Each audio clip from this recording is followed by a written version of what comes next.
Hoje celebramos a festa do evangelista São Lucas.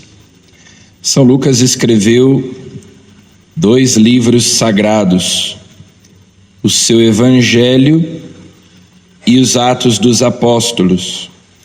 Na verdade, são como que 2 volumes de uma mesma obra, destinada a Teófilo, que significa amigo de Deus. Não se sabe se esse Teófilo realmente era uma pessoa ou se era um destinatário genérico, ou seja, que aqueles livros eram destinados a qualquer pessoa que fosse ou que quisesse ser amiga de Deus. Seja como for, São Lucas, dentre todos os escritores da Bíblia, é o único que não era judeu, é o único que era de origem pagã, se converteu à fé cristã pela pregação dos apóstolos, foi companheiro de viagem de São Paulo, inclusive quando São Paulo esteve na prisão, como nós escutamos na primeira leitura: todos me abandonaram, diz São Paulo a Timóteo, só Lucas está comigo. Então São Lucas foi um companheiro de viagem, de missão de São Paulo nas suas viagens missionárias, e esteve com ele inclusive nos momentos mais difíceis. O próprio São Lucas diz que ele não foi testemunho ocular dos fatos narrados por ele no Evangelho e em boa parte daquilo que é narrado no livro dos Atos dos Apóstolos. Mas há também aquelas partes nas quais São Lucas narra em primeira pessoa, que são justamente aquelas nas quais São Lucas estava presente durante as missões de São Paulo. Então, assim como São Marcos coloca por escrito a pregação de Pedro em Roma,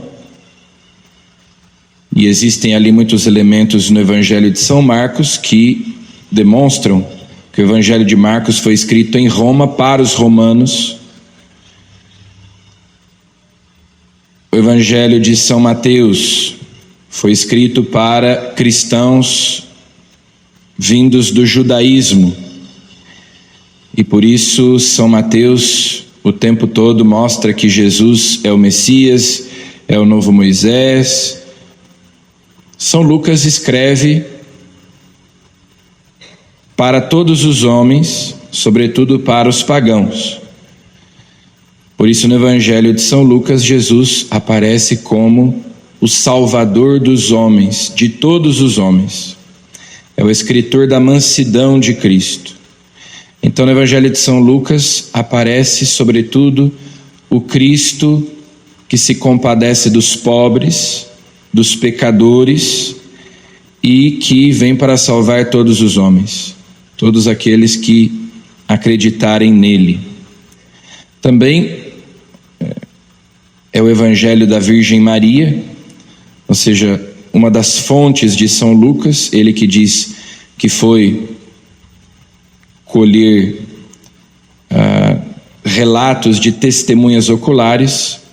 Então ali os evangelhos da infância de Jesus, que não aparecem nos outros evangelhos, algumas parábolas também que não aparecem em outros evangelhos, como a parábola do filho pródigo. E São Lucas então traz para nós algo do coração de Nossa Senhora. Então é o evangelho mais mariano e é também o evangelho mais pneumático, por assim dizer, ou seja, que mais fala sobre a ação do Espírito Santo. Tanto no Evangelho quanto nos Atos dos Apóstolos, o grande protagonista é o Espírito Santo. O Espírito Santo que conduziu Jesus no seu ministério, depois conduz também a igreja, conduz os apóstolos. Então é uma continuidade. A obra de Cristo continua na obra da igreja. A missão de Cristo continua na missão da igreja.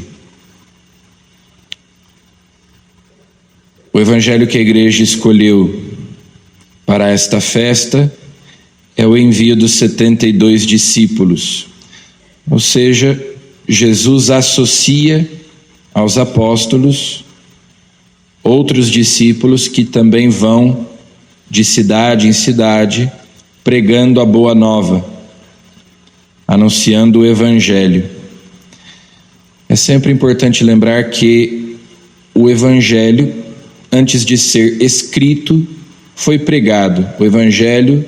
Os evangelhos não são meras biografias de Jesus. O intuito do evangelho não é contar a história de Jesus, mas o evangelho é um anúncio, é uma pregação a fim de suscitar a fé, a conversão no coração daqueles que escutarem. Então São Lucas é um evangelista, ou seja, alguém que prega o evangelho, que anuncia a pessoa de Jesus como Senhor e Salvador e em algum momento sente-se inspirado de escrever aquilo que antes era a sua pregação, o anúncio da Boa Nova. Então vamos pedir a Ele que também, como os apóstolos, exceto São João, morreu mártir, derramou seu sangue, deu a sua vida por Cristo. Vamos pedir a Ele a fidelidade ao Evangelho de Jesus Cristo, que nós permaneçamos na verdade de Cristo, Salvador de todos os homens, compassivo para com os pobres, os pecadores. Sejamos marianos, dóceis às moções do Espírito Santo, que são todas as características mais marcantes do Evangelho de São Lucas. Ó Senhor, vossos amigos anunciem vosso reino glorioso. Então que nós, como amigos de Deus, teófilos, sejamos anunciadores do reino de Cristo aos nossos irmãos. Amém.